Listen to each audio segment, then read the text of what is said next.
Hi friends, welcome to Mahathi Sairam channel. నేను తిరువాయి భాగం ఈరోజు చెప్పబోతున్నాను. మహారాజా అక్కడ ఉన్న మదపుటేనుగుల వంటి నాయకులైన వానరులను చూడండి. ఒక్కొక్కడు గంగా తీరంలో పుట్టిన న్యాగ్రోధ వృక్షంలా, హిమవత్ పర్వతం మీద పుట్టిన సాల వృక్షంలా ఉన్నాడు. వాళ్ల సంఖ్య అపారం. సుగ్రీవ సచివులు కిష్కిందా నిలయులైన ఈ వానరులంతా దేవగంధర్వులకు పుట్టిన కామరూపులు. అక్కడ కూర్చున్న దేవతారూపాల్లో ఉన్న కుమారులిద్దరినీ చూడండి. వాళ్ల పేర్లు మైంద ద్వివిందులు. బ్రహ్మదేవుని అనుజ్ఞ పొంది అమృత ప్రశాసనం చేసిన వాళ్ళిద్దరూ లంకను మర్దించడానికి సిద్ధంగా ఉన్నారు. సముద్రాన్ని క్షోభింపజేయగల మందకుంజరాల్లా ఉన్న వాడిని చూడండి. పూర్వం వైదేహి కొరకు లంకకు వచ్చాడు. కేసరి పెద్ద కొడుకు వాతాత్మజుడు. వాని చిన్నతనంలో ఉదయిస్తున్న సూర్యుడిని చూసి ఆకలి వేసిన వాడై 3000 యోజనాలు ఎగిరాడు సూర్యుడిని భక్షిస్తానని. దేవర్షి దానవాదులను లెక్క చేయలేదు. సూర్యుడిని పొందకుండగానే ఆ మేరు పర్వతంపై హనుమనకు దెబ్బ తగిలి క్రింద పడిపోయాడు. అందువలన హనుమంతుడయ్యాడట. ఇదంతా నీకెలా తెలుసు అని అంటావేమో. వాక్యానుసరణంగా నాకు తెలిసింది. అతని భుజాల మీద ఉన్నవాణ్ణి చూడు. నల్లగా పద్మనేత్రాలతో కనబడుతున్న సూర్యుడు. అతనే ఇక్ష్వాకువంశంలో అతిరథుడైన వీరుడు. లోకఖ్యాతి పొందిన పౌరుషం కలవాడు. వాని యందు ధర్మం చలించదు.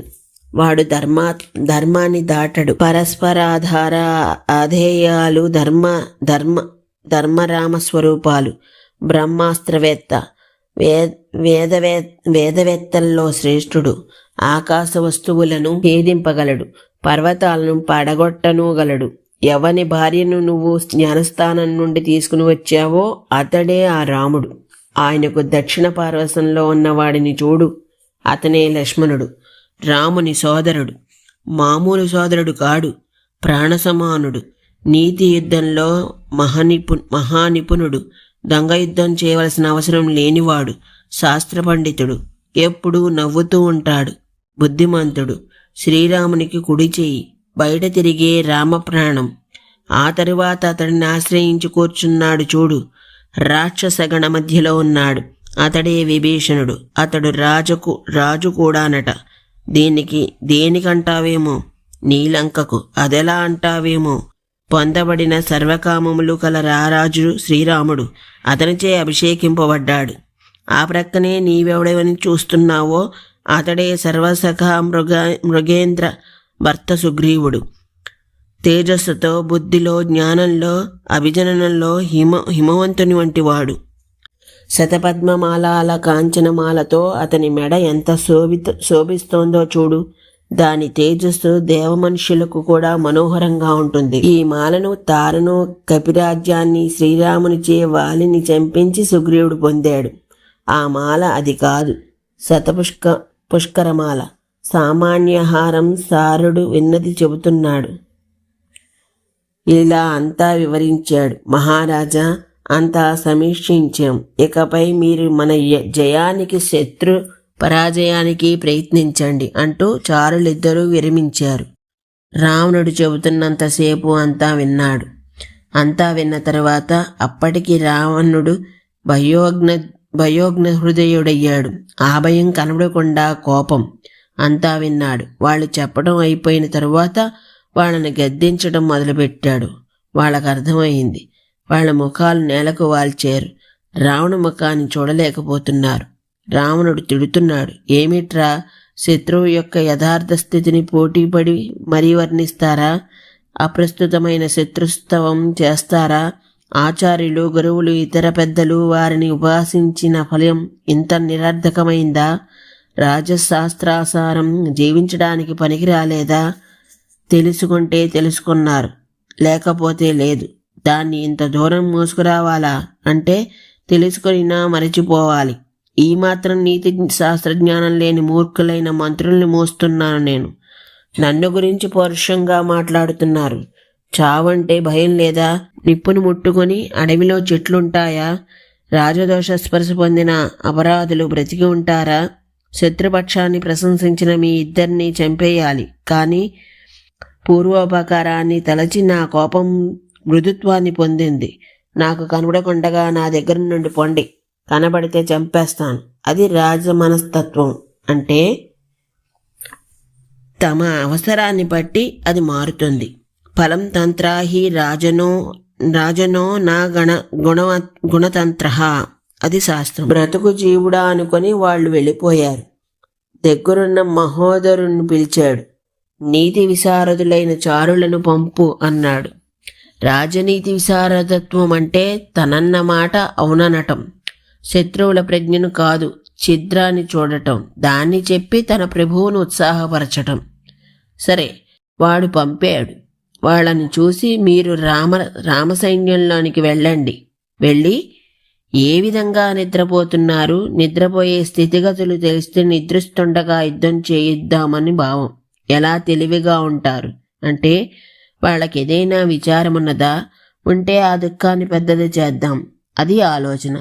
ఇంకేం చేస్తున్నారు, మనం మోసగించడానికి అవకాశం ఉంటుందా, ఈ విషయాన్ని తెలుసుకుని రండి అన్నాడు. వాళ్ళు బయలుదేరారు. అందులో శార్దూలుడనే చారుడు రావణునకు ప్రదక్షిణం చేసి బయలుదేరాడు. రామసైన్యంలో ప్రవేశించారు. విభీషణ సుగ్రీవులు చూశారు. శార్దూలుడిని విభీషణుడు పట్టుకున్నాడు. చావతన్నేరు, వచ్చేశారు. ఆ విషయమంతా మళ్ళీ రావణునకు చెప్పారు. మహాప్రభో, వాళ్ళు గరుడ వ్యూహాన్ని పన్నుకొని కూర్చున్నారు. మీరు తొందరగా సీతనివ్వడమేనా చేయండి, లేకుంటే యుద్ధాన్నైనా ప్రకటించండి అని విషయాన్ని వివరించారు. ఎప్పుడూ వాడి మాట ఒకటే అంటూనే మళ్ళీ అడుగుతాడు. వాళ్ళలో ఎవడి కొడుకు, ఎవడి మనవడు వివరంగా చెప్పండి అని. పాపం మళ్ళీ పూర్వం చెప్పిన వాళ్ళలాగే అంతా చెబుతారు. చెప్పి వాళ్ళు సువేల మంది అధిష్ఠించి ఉన్నారు, మిగిలిన పనేదో నీవు చెయ్యి అని చెప్పి వెళ్ళిపోతారు. అందరూ ఒకేలా చెబుతున్నారు కనుక అప్పటికి రావణుడు జాతోద్వేగ కొంచెం ఉద్వేగాన్ని పొందాడు.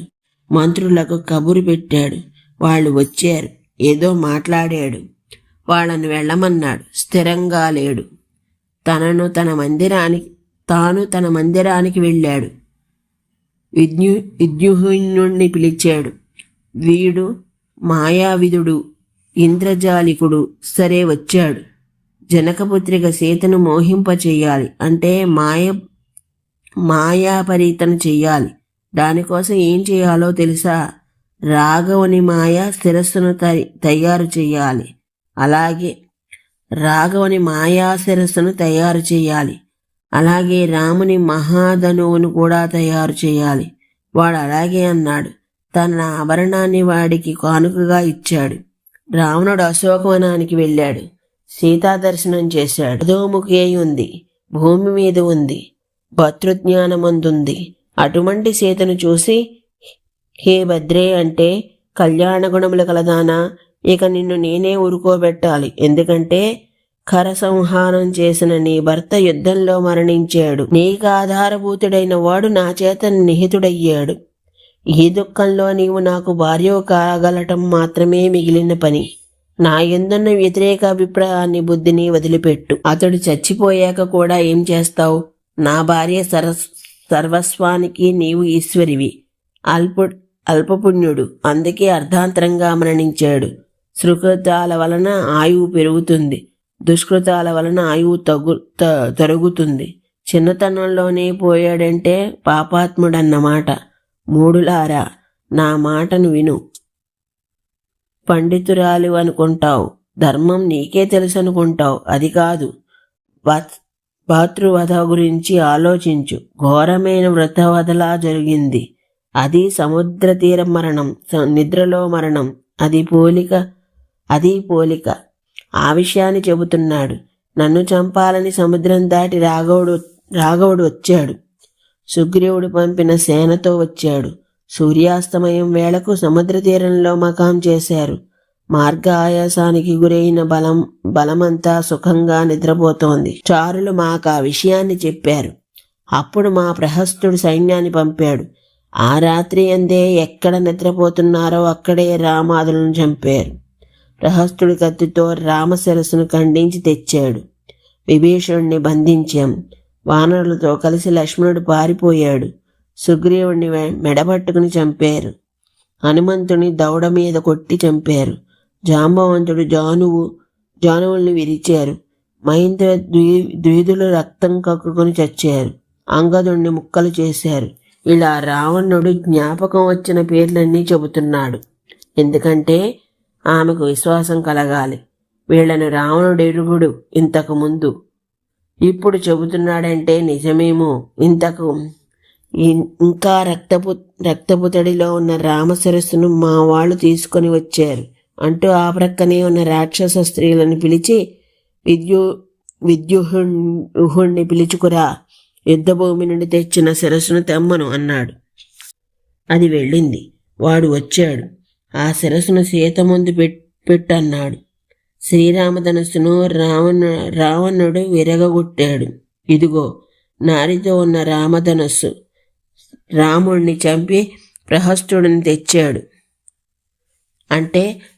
అంటూ ఆ శిరస్సును, ఆ ధనస్సును ఆమె ఎదుట భూమి మీద పెట్టాడు. ఇక నీవు నాకు వశం కావాలంటున్నాడు. వానర సైన్యాన్ని, శ్రీరామ పరాక్రమాన్ని దర్శించిన రావణుడెంత భయపడ్డాడో అర్థమవుతుంది. భద్రే అంటాడు. నీ భర్త మరణించాడంటాడు. ఆ తల్లి చూసింది. అది శ్రీరామ శిరస్సే. అవే కళ్ళు, అదే ముఖకాంతి. శ్రీరామ ముఖమే. అంతేకాదు, కేశములు, కేశాంత దేశం అంటే లలాటం, చూడామణి అంతా శ్రీరామ రూపమే. మహాదుఃఖం వచ్చింది. దుఃఖం కోపంగా మారింది. ఆ కోపం కైకేయి నీ కోరిక తీరింది, నీ కలహ ప్రయోజనము నెరవేరింది. కులం అంటే గృహం. ఇంటికి పెద్ద కొడుకు చంపబడ్డాడు. కులం పెళ్లగింపబడింది. వంశనాశనమే జరిగింది. పెద్ద కొడుకు వలన వంశం సాగుతుంది. ఆ తరువాత కొడుకుల వలన ఆ గృహం సాగుతుంది. రాముని వలన రఘువంశం కొనసాగింది. అందుకనే రాఘవులయ్యారు. అలా కాకపోతే వరదాదుల వలన దాశరథులవుతారు. అందుకే ధృతరాష్ట్రపుత్రులు కౌరవులయ్యారు. పాండుపుత్రులు పాండవులు మాత్రమయ్యారు. కనుక నీ వలన వంశనాశనమైంది. రామచంద్రుడు నీకేం అపకారం చేశాడు? ఇలా దుఃఖిస్తూ మొదలు నరికిన అరటి చెట్లా పడిపోయింది. మళ్లీ లేచింది. ఆ శిరస్సును దగ్గరకు తీసుకుంది. ఏ మహాబాహో, నీవు వీరవ్రతుడవు. శత్రువుని చంపకుండా వెనుకకు మరలను అనే నియమం కలవాడివి. గతానుభవంలో ఆ వ్రతాన్ని అనుసరించిన వాడివి. ఇప్పుడిలా పశ్చిమావస్థను పొందిన నన్ను విధవను చేసావా? భార్య భర్తల్లో మొదట భర్త పోతే అది భార్య దోష కారణమే అవుతుంది. ఇప్పుడు నా వైగుణ్యం నిన్నిలా చేసిందా? నీవు సువ్రతుడవు అంటే సుకృతుడువు. నీ సుకృతములు నీ ఆయువును పెంచాలి. కానీ నా దుష్కృతం వలన ఇలా అయిందా? సాధు వృత్తాంతనైన నా ముందు నీవిలా ఉండడమేమిటి? దుఃఖం మీద దుఃఖం. అరణ్యవాసం మొదటి దుఃఖం. రావణాపహరణం అంతకంటే దుఃఖం. ఇప్పుడు భాతృమరణం దుఃఖం. ఈ శోకసాగరంలో మునిగిపోయిన నన్ను రక్షించేదెవరు? పై రెండు దుఃఖాలు నీ వలన కడతేరతాయననుకున్నాను. అత్త, కౌసల్య దూడను పోగొట్టుకుని నా దేనువులా అయ్యేవు. అంతవరకు ఎవరి యందు చూడని నీ పరాక్రమాన్ని చూసి దీర్ఘాయువు కమ్మని అన్నారు. కానీ వాళ్ల వాక్కులు అసత్యములయ్యాయి. నీ వల్పాయువు అయ్యావు. పరాక్రమాన్ని చూసి పలికారు, శాస్త్రాన్ని చూసి పలకలేదు. నీవు నశిస్తే ప్రజ్ఞ నశించినట్లు. ఈ కాలం సర్వభూతాలను పచనం చేస్తుంది. తపస్సుని నీ గురించి తపస్సు చేస్తే నాకు ప్రత్యక్షం కాకుండా ఈ భూమిని ఆలింగనం చేసుకునడం ఏమిటి? సహచారిణిని, బాలను, ముగ్ధ లక్షణములున్న దానిని నేనింత ఏడుస్తుంటే నాతో మాట్లాడమేమిటి? నా చేయి పట్టి సంచరిస్తానని మాటిచ్చావు. దాన్ని జ్ఞాపకం చేసుకో. దుఃఖితురాలనైన నాకు చేదోడు నీ. సీత అరణ్యవాసం పూర్తి చేసుకుని అయోధ్య వెళ్ళిన తరువాత అగ్నోష్టమాది యజ్ఞాలు చేయాలి. అశ్వమేధం వరకు ఇష్టాపూర్తి, దేవపూజాధికాలను చేసుకొనాలి. అప్త దక్షిణుడను అంటే సంపూర్ణ దక్షిణలు ఇయ్యాలి. యావజ్జీవం అగ్ని సంస్కారంతో గడపాలి అనేవాడివి కదా. ఆ కోరిక తీరకుండా ఎలా మరణించావు? నీవన్నది కాకపోవడం అంటూ ఉండదు కదా. అరణ్యానికి వచ్చిన ముగ్గురిలో ఒకరు తిరిగి వస్తే ఆ ఒకడు లక్ష్మణుడు. కౌసల్య అతి దుఃఖంతో అతడిని ఎంతగా ప్రశ్నిస్తుందో కదా. దుర్మార్గురాలిని, పాపిని నా వలన సాగర లంఘనం చేసేవు. హే రామ, సాగరమంతా దాటి చివరకు ఈ గోపాదంలో హతుడవయ్యావా? నేను నీ కులపాపాసిని. నా వలన భర్త మృత్యువాత పడ్డాడు. హే రావణ, నా శిరస్సు శ్రీరామ శిరస్సుతో కలుపు, నా శరీరాన్ని శ్రీరామ శరీరంతో కలుపు. మహాపురుషుడైన నా భర్తను నేను అనుగమిస్తాను. ఇలా శ్రీరామ శిరస్సును ధనస్సును చూసి ఆ తల్లి విలపిస్తోంది. ఇంతలో అనికస్తుడు అంటే ద్వారరక్షి వచ్చాడు. ఆర్యపుత్రునికి విజయం అని నమస్కారం చేసి సేనాపతి ప్రహస్తుడు నివేదించమన్న విషయాన్ని చెబుతున్నాడు. ఏమని? సర్వామత్యులతో కలిసి ఉన్న ప్రహస్తుడు మీ దర్శనాన్ని కోరుతున్నాడు. రాజభావం చేత ఈ సాహసాన్ని క్షమించండి. కొంచెం అత్యయికం కార్యం అంటే తొందర పని ఉంది. మీ దర్శనాన్ని ఇప్పించండి. ఆ మాట విన్న తరువాత రావణుడు అశోకవనాన్ని విడిచి మంత్రుల వద్దకు వెళ్ళాడు. సభాప్రవేశం చేశాడు. రామపరాక్రమాన్ని మంత్రులు చెబుతున్న దాన్ని వింటున్నాడు. రావణుడు వెళ్ళిపోయిన తరువాత ఆ శిరస్సు ధనస్సు కూడా అంతర్హితములయ్యాయి. రావణుడు బలాధ్యక్షులకు ఆజ్ఞనిచ్చాడు. తొందరగా బేరీ వేయించి సైన్యాన్ని సమానయనం చేయండి అని. రాక్షస సేనాపతులందరూ రాజాజ్ఞ నిర్వహణలో ఉన్నారు. ఈరోజుకి ఇక్కడ తాపుతున్నాను. మీ తదిలే చెప్తాను. అంతవరకు ధన్యవాదాలు.